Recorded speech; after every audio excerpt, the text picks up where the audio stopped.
Tech Fest. This discussion is about the fourth industrial revolution and presenting some of Coursera's findings using our Global Skills Index. I wanted to introduce you for a minute to who I am and why I really care about this work and a little bit of my perspective. This is a view to a large factory plant in my hometown in the Midwest in the United States.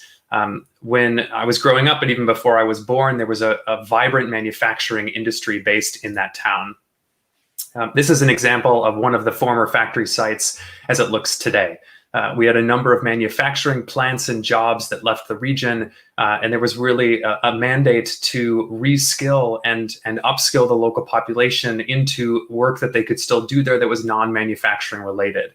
The reason I bring this up is because I had some experience working with this town, not just living there, but actually working on economic development. And I saw firsthand how difficult it can be to acquire the right skills to truly participate in the digital economy. What I'm really excited about for you and for Medellin overall is that you are a leading city that can play a key role in technology. And I'm going to walk you through shortly some of the skills needed to really compete and lead in the technology space, and then the impacts of the fourth industrial revolution in order to propel everyone forward in developing the skills required to be successful in this new global economy.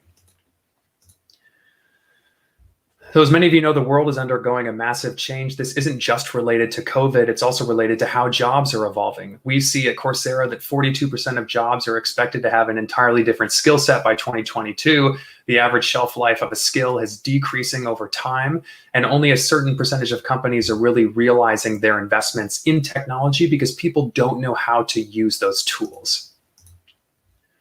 If we look at the headlines of what's happening globally beyond skills in individual companies, we hear a lot about the fourth industrial revolution. So these are a number of different headlines talking about how the fourth industrial revolution will be bad for us, how it will be good for us. There's a lot of conflicting news out there about what is happening. So I'd like to talk us through quickly, what is the fourth industrial revolution and why does it matter?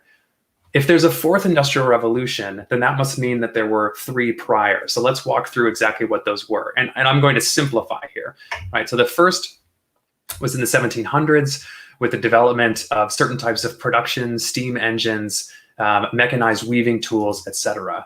The second in the early 20th century and the late 19th century with the advent of mass production. And again, these are big changes in technology that revolutionized industry. We started to build the first major mechanized factories where you can see cars being developed. The third industrial revolution was really computers and information technology starting in the 1950s. And we've seen how computers have fully transformed our lives. And the next industrial revolution, this was coined by Klaus Schwab, who's the founder of the World Economic Forum in 2015, is around data. Connectivity. It's really driven by a need to have data and then to sell what that data can share with us. So each of these revolutions were powered by a different form of energy, steam, oil, electricity. And now in the fourth industrial revolution, it's really about data and how we're connected and what our data says about us and what it says about our products. And that size of data, the annual size of total data available, is only increasing. We can see in this report that by 2025, we were supposed to have way more data, 175 zettabytes, compared to where we are now in 2020, where you see it's around 50 zettabytes or so. So the number of data, the currency, the fuel of this age is only growing. Now, what is Medellin's role in this? So you'll note a number of headlines here talking about the role that Medellin plays, both through the World Economic Forum, but also as a technology hub in Latin America, really leading the fourth industrial revolution. That's why I'm so excited to talk to you about technology today. In addition to all these trends, we've seen COVID and the pandemic come out over the past year, and it's only accelerated all of the points that I just mentioned. We've seen a transformation in digital usage and digital skills among the companies we're working with, including reallocating digital talent, dedicating time to learn about digital technologies, and then data analysis really increasing as well. This is an article from McKinsey & Company. We've also seen that in these massive changes with the new skills required, there will be a number of new digital jobs. over the course of the next couple of years. Again, by 2025, Microsoft predicts there will be 190 million total jobs, of which 149 million new jobs will be these types of digital jobs: privacy and trust, cybersecurity, data analysis, cloud, software development, etc. This is really the platform on which we stand right now, an opportunity for us to learn the skills needed to enter into these careers, to build new businesses, to really operate in this global digital economy. If we just look at the top companies today to round out this section on our context, in 2002, the top 5 companies by market capitalization, meaning the most valuable companies in the world, were a mix of industries. You had GE, Microsoft, ExxonMobil, Walmart, and Citigroup, from conglomerates to oil and gas, retail banking, technology, etc. In 2020, the top 5 companies by market capitalization and most of the top 10 are all technology firms. So whether we like it or not, technology is building enormous amounts of wealth, many products, many consumers. It's really here to stay. So operating and leading in this new economy is going to be critical for us. Let's talk now about a few global skill trends. So first of all, some background on Coursera. What are we? We're a world-class transformative learning platform, and we bring together 3 different audiences: individual learners like you and me who come to our platform to learn different skills. We also have employers who pay to have Coursera used amongst their employees, so leading companies around the world. And this also includes governments and now universities as well. And then we have educators who are the ones who create the content on our platform, leading universities, again, as well as leading companies like Google, IBM, Intel, etc. And amongst all of these different facets, we have over 80,000 skills taught and learned on the platform. So for us, it's a massive amount of data that we can also use to enhance the learning experience, to identify the right skills needed now and in the future, and to offer you insights on some of those trends. Here's an example of the over 2,500 companies and governments that we work with, a number of large brand names. We're also expanding our presence in Latin America. And we have a number of use cases that we see globally with our customers, including digital transformation, this 4th industrial revolution, preparedness, leadership, workforce development, IT and cloud, etc. So I mentioned before that we have over 70 million individual learners on our platform and over 2,500 companies and organizations we work with. And that generates a lot of data about what people are learning and the skills that they're developing. And we capture all of that in what's called our skills graph. You can see this in the top right-hand corner. This was sort of a networked visualization of our skills and how they connect together. And we're able to then create a structured taxonomy, which you can see below, that allows us to measure and pinpoint exactly which skills people are learning, and then map that information to jobs, to specific courses, and basically to help you to figure out exactly what you need to learn in order to do certain things in your career. So what I'm going to be talking about going forward is really based on this skills graph, this machine learning engine that we have that brings together all of our data. So every year we publish what we call the Global Skills Index, and our Global Skills Index in 2020 was published a few months ago. And there's a number of insights I'm about to share that are contained here. If you'd like, you can go to coursera.org/GSI, which you can see in the bottom right-hand corner of your screen, in order to learn more.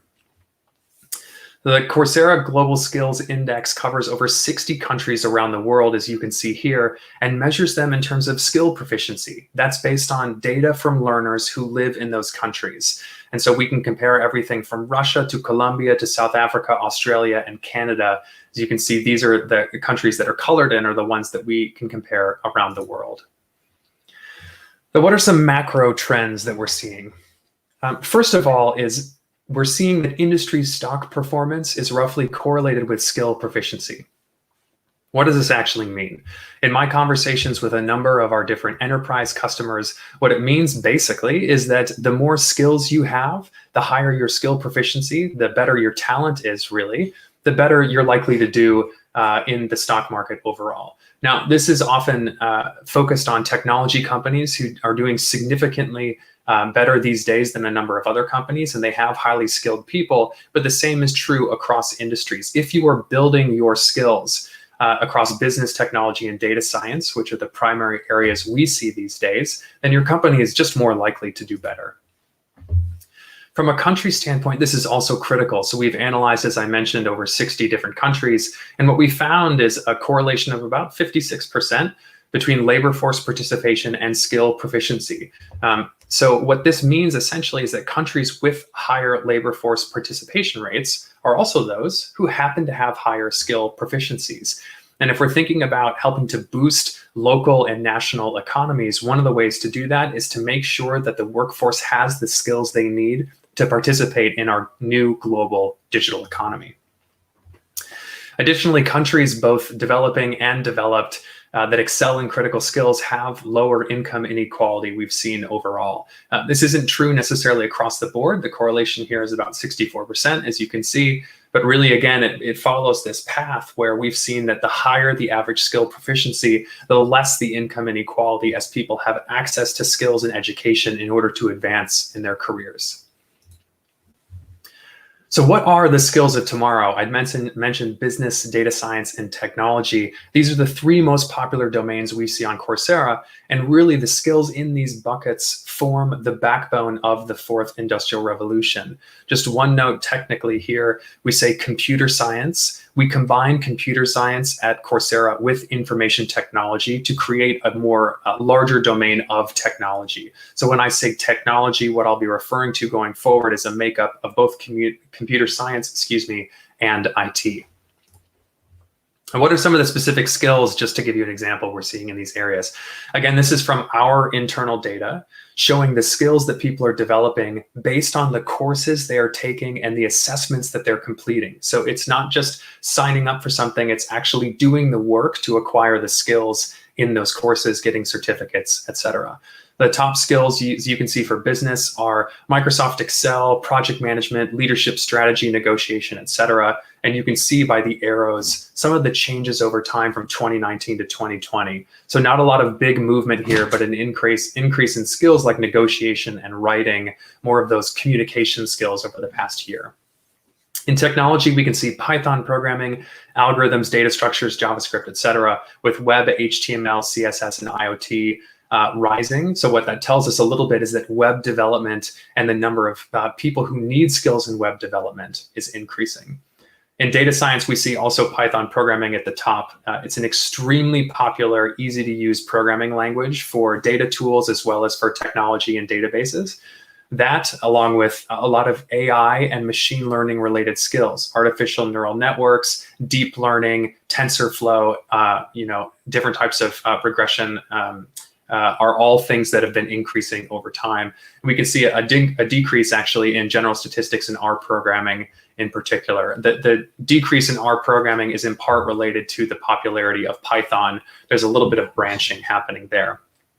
So these are some of the skills that we've seen have really come out in business, technology, and data. Now, if we look at how the different regions globally are doing, and this is really often at the continent level, what we can see is that North America and Europe tend to be top in skill proficiency overall, and Latin America is number 5 in business and technology, but number 3 in data science, really doing quite well compared with Asia Pacific and then the Middle East and Africa regions. So not doing poorly, but there is room to improve here. And I think this is the opportunity for Medellin to really take a lead in the technology sector in Latin America, as those articles we'd seen previously discussed. So if we look at Latin America overall, what's happening here?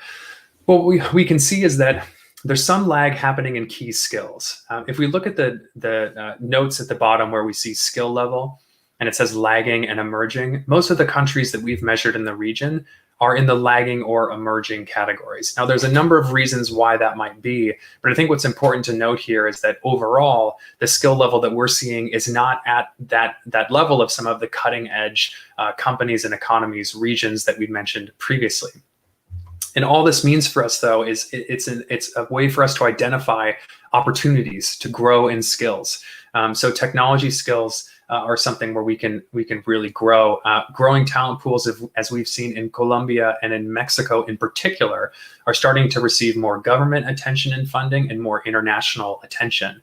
As an example, the co-founder of Coursera had decided to invest in offices located in Colombia because he saw such promise there. And I think that says a lot about about Colombia and Medellin in particular in terms of how the region is positioned for technology. Costa Rica is also a big partner of ours that's emerging as a regional leader. And we say that because they just have a great strategy and a great plan in order to provide the skills that people need to succeed in the digital arena. Okay, so I've given you a little bit of a taste for what are the top skills. What are some of the jobs, as we saw from that Microsoft report earlier, that are going to be available in the digital economy? What is the fourth industrial revolution? This is a very quick brief on all of those. We're going to get into Q&A in a little bit, but before we get there, I just wanted to talk about next steps. So for you, what are some things that you can do or some key takeaways to think about going forward? I think the most important thing is for us as individuals, we have got to excel at learning to advance in our careers. There may have been a time where we could learn everything that we needed at the beginning of our career and then advance over time and then retire and be done. But the way the world is changing now requires an approach that is much more lifelong learning oriented. And so the steps that we've identified here should help you to grow in your career and find the opportunities that you need. So step number one here is identifying the skills that you need to succeed. Oftentimes this means looking for jobs that you're interested in and identifying the skills for those jobs. You can also look at skills that are more popular, investigate those, and then look at the jobs that fit into those skills. Either way, the key connection here is what are the skills needed to do jobs that you're interested in and vice versa. So we really want to help you to identify those up front, and we have some recommendations on how to do that. You could check out our website for more. The second is locate the best fit content. So obviously on Coursera, there's a huge range of content from leading companies and leading universities, but really I would encourage you to look abroad and look far for the best fit content for you. You may be a current university student, in which case I would say, talk to your professors. Try to understand what's available at the university. You may be at a company currently. Talk to your learning and development people. Ask them how they can help you based on the skills that you've identified. And it's going to take a combination of different avenues and paths for you to really learn the skills that you need in order to be successful in your career. After you've located some of that content, make a personal learning plan. I cannot emphasize this enough. If you are a current university student, you probably have a curriculum that says what you need to accomplish in order to graduate. When you're a working adult, that becomes much harder because nobody is necessarily giving you a curriculum or telling you what you have to learn. So creating your own learning plan with a goal of what skills you want to develop by what time using what content is absolutely critical for you to achieve those goals. And then build the lifelong learning habit. Learning really is like a muscle. It's something that you need to do every day, every week. You need to make time for it. It's hard to make time for it, but a little bit here and a little bit there will really help you in the long run. And then celebrate those successes and milestones. So I'll share a personal story with you. At the beginning of this year, as I started to work a lot more with data teams and organizations, data-based organizations, I realized I needed to up-level my own skills in data science and data analytics. Coursera had recently released, along with IBM, a data science professional certificate. So it's 9 courses. Takes anywhere from 6 to 9 months. And I thought, hey, this is a great opportunity for me to learn and develop in my career and to get an industry credential that will really help me advance in my career. And so I made a plan and I said, over the course of the next 9 months, this is how much time every week I'm going to spend on learning. Now, did I make it every week? No, I didn't. Some weeks I had to make up for things. Some weeks I was on holiday, but at the end of those 9 months, I actually finished a week or 2 early and then was able to post my credential on LinkedIn, completed all my 9 courses. I told my family, I told my friends, I certainly told my boss and my job, and it felt like a huge accomplishment. So just make sure to celebrate those successes when you have them. Create a plan, build that habit, and then really congratulate yourself when you make it. Finally, I'll say that as we talked about creating a learning plan and identifying the right type of content, Coursera and others, a number of universities, a number of companies offer, in some cases, free online training, in some cases, training you need to buy. But here are examples, for instance, from Coursera, where we have universities like IESE Business School in Spain, or Tec de Monterrey, University of Illinois, Universidad de los Andes in Colombia, UC San Diego, Rice, Yale, Vanderbilt, London, etc. And then a number of companies. I mentioned Intel. We also have Google, AWS, Facebook, Salesforce, etc., where you can get real credentials. So just identify the best source for you for content. It could be Coursera, it could be other providers. But regardless, make sure that content is aligned with the skills you want to learn to pursue the career you want to be in. And just know that over the past couple of years, even, there's been an explosion in the availability of education that's easy to access online for digital skills. So I'd really encourage you, again, to identify those skills, locate the content, make your plan, build the habits, and then celebrate as you advance in your career along the way. And that's all we have for our presentation today.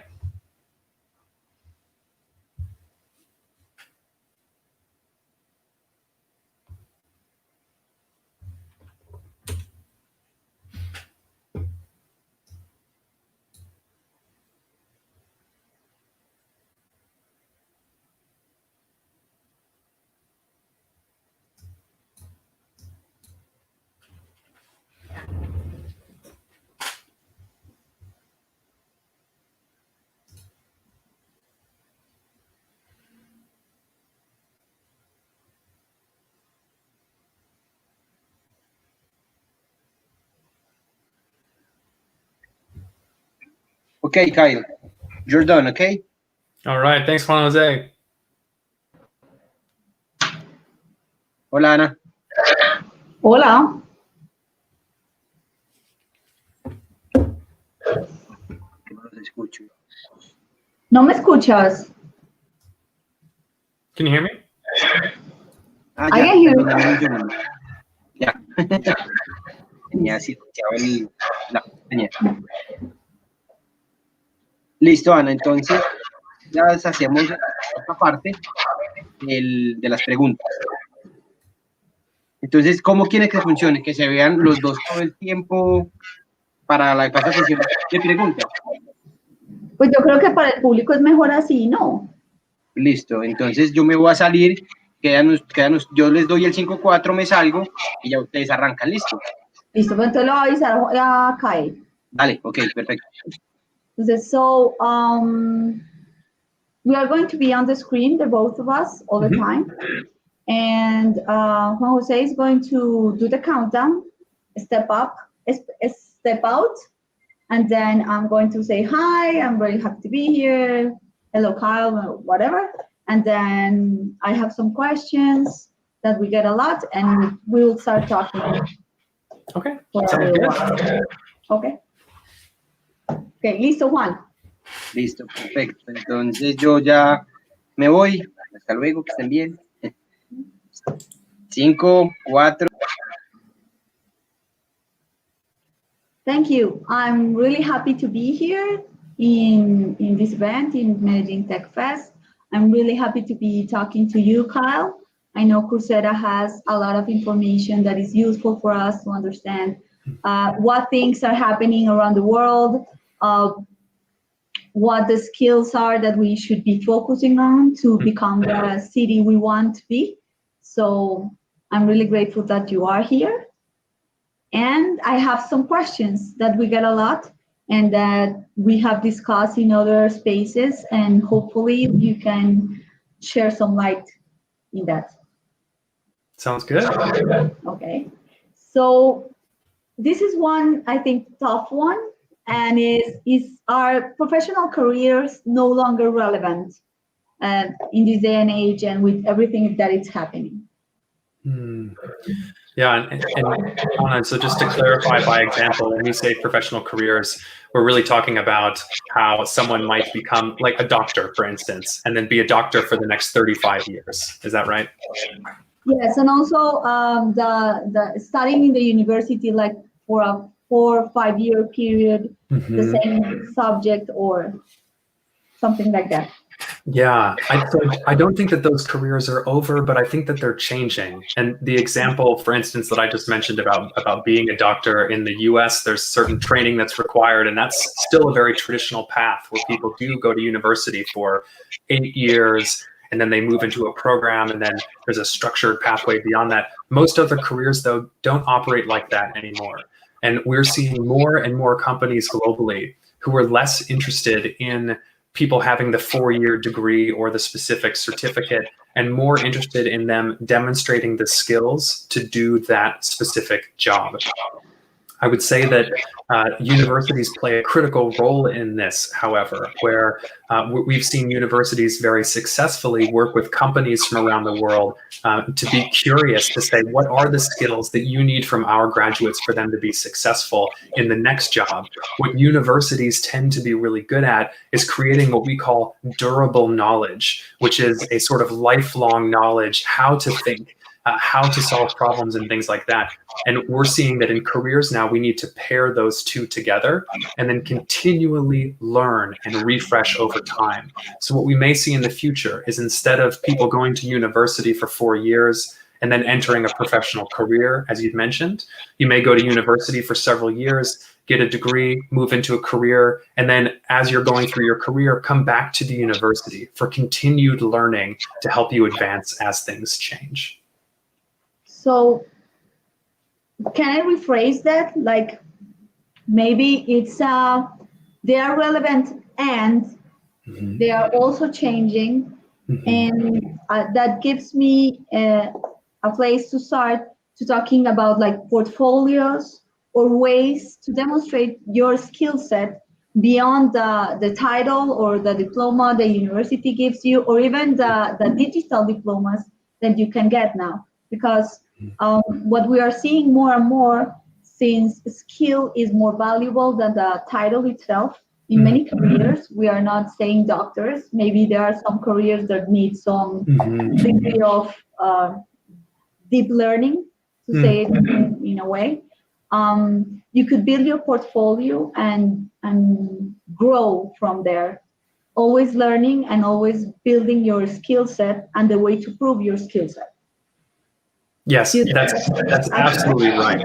Yeah, and when we think about skills too, I think the hardest thing with skills, developing skills, and then applying those for the job, is to communicate that you have certain skills without already having done that job. So let me give you an example. If you have a university student who's very interested in data analysis, for instance, they want to go into a job, maybe become a data scientist, do something data related.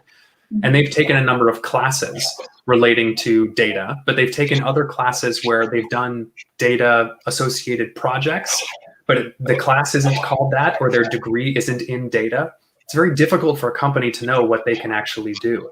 And so your point around building these portfolios is an excellent one, because what we would encourage students to do in that case is to do little projects to create a portfolio they can then share with companies. At the end of the day, the hardest thing is for a student or an employee to signal to an organization what skills they actually have, to prove that they have those skills. That's why degrees are so valuable, because they're the strongest proof point people have right now. But we're seeing industries start to move away from that as they look for, as you mentioned, these portfolios that are a collection of projects for individual skills. Okay. Thank you. That's really interesting. And building on that, because we have here in the audience people from universities, administrators, or people who are thinking about the programs and the skill sets that they should be developing. And you have talked to us a lot about skill sets, but also how do you, or what advice would you give them to encourage them to do these kind of things, like lifelong learning, how to encourage and put the seed in the student of lifelong learning, of making their own portfolios, or in more flexible careers, so people can build a different skill set or a unique one according to their needs and to what they're thinking of going through in the future. Great question. Let me start with students and just speaking, directly to the students here. A couple of weeks ago, I had the opportunity to speak with a student who's a second year majoring in business and data science at a top 10 ranked global research university. So the credential he has alone is going to be really helpful for getting a job. But he was still concerned about what he could do to, as you mentioned, build a portfolio to demonstrate the companies that he knows how to use data, for instance. We talked about some of his interests and how he might do little projects related to those interests. So as an example, he's part of an extracurricular club. And it's really interesting. It's actually like a cultural dancing association, and he is the treasurer. So he runs all the money. One of the things we talked about doing is how do you use what you've learned in class around data to maybe better model or plan the financial situation of your club?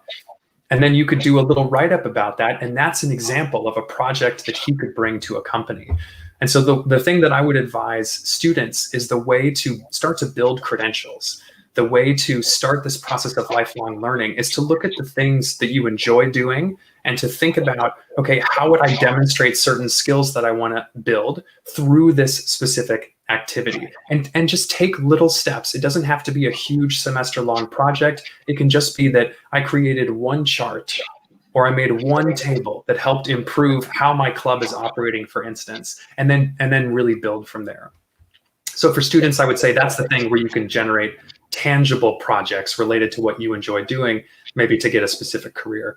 For administrators specifically, I would say that in my experience working with large universities, students and faculty are looking to you to help shape how the university overall helps support students and faculty in their pursuits. And I would say being open to not only new technology, but also the impact that has on faculty and students is really critical. For faculty members in particular, the rise of online learning I've seen can be very intimidating. So I've talked with a number of faculty who have a certain way of teaching something, and they're quite concerned that somebody's going to come in and knock them off of that position.